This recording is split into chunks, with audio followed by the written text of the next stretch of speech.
A likely end to the stay-at-home message from the government as ministers prepare plans to reopen parts of the economy. But most of the lockdown restrictions are expected to remain when the Prime Minister outlines the next steps on Sunday. The number of people who have died with coronavirus in the UK is now more than 30,000, the highest number in Europe. And how quickly can the economy recover? In an hour's time, the Bank of England will give its view on everything from unemployment to interest rates and what it will do to help the country bounce back. Hello! Hello there, good evening.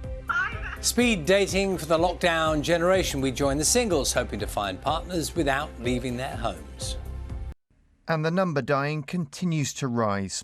649 more deaths were confirmed yesterday, making the UK the first country in Europe to pass 30,000. Stay home. In online videos and elsewhere, the government is still urging people to stick to the lockdown.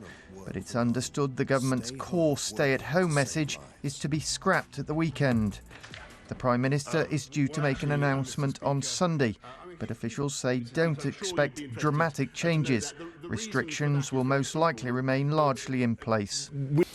So let's have a look at the papers at 16 minutes past 6 on a Thursday morning. So the front page of the Daily Mail declares that freedom beckons. It is reporting the Prime Minister will announce the government is to ease some lockdown measures on Sunday. In stark contrast, though, the front page of the Scottish Daily Mail reads that you can't move too fast on lockdown and reports that Scotland's First Minister, Nicola Sturgeon, is urging Boris Johnson not to lift the lockdown too quickly. Let's have a look at the Daily Mirror, claiming the government has a 5-step plan for lifting the lockdown that will last from now until October. The paper gives details about how the lockdown might be lifted and is reporting that primary schools could restart by the end of May, pubs and restaurants reopening at the end of August. These are the reports from the papers. It should be said that at this stage we don't have any of those details specifically told to us by Downing Street or the Prime Minister. No, I've made pretty clear that there's not going to be anything said until Sunday when the Prime Minister reports his latest measures. Lastly, BuzzFeed is reporting a rise in the number of assaults on key workers, saying that police recorded 300 cases of coughing or spitting on emergency workers, according to a leaked report. I've got to ask you, Charlie, what are you having for breakfast these days? Have you changed your breakfast habits? It's always porridge. Even at home? No, not always. Not at work? At work, at porridge. OK, so porridge, yeah, it's a good thing. That's always my breakfast when I'm working. But what people have been embracing in the UK is long-forgotten morning routines. So sales of eggs and loose tea have soared because people are having cooked breakfast. Many retailers have sold out of egg cups. And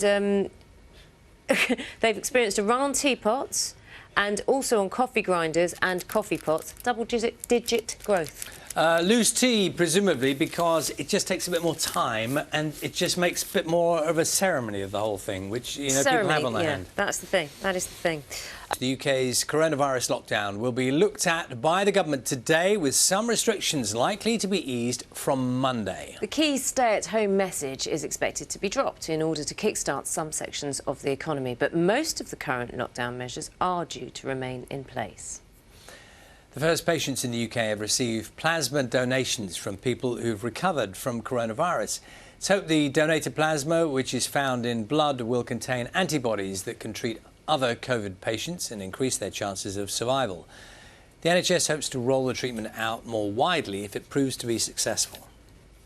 People on the Isle of Wight are being encouraged to start using a new smartphone app today as part of a government trial to track coronavirus.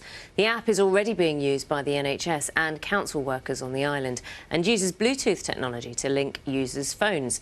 If the trial is successful, it could be available nationwide within weeks.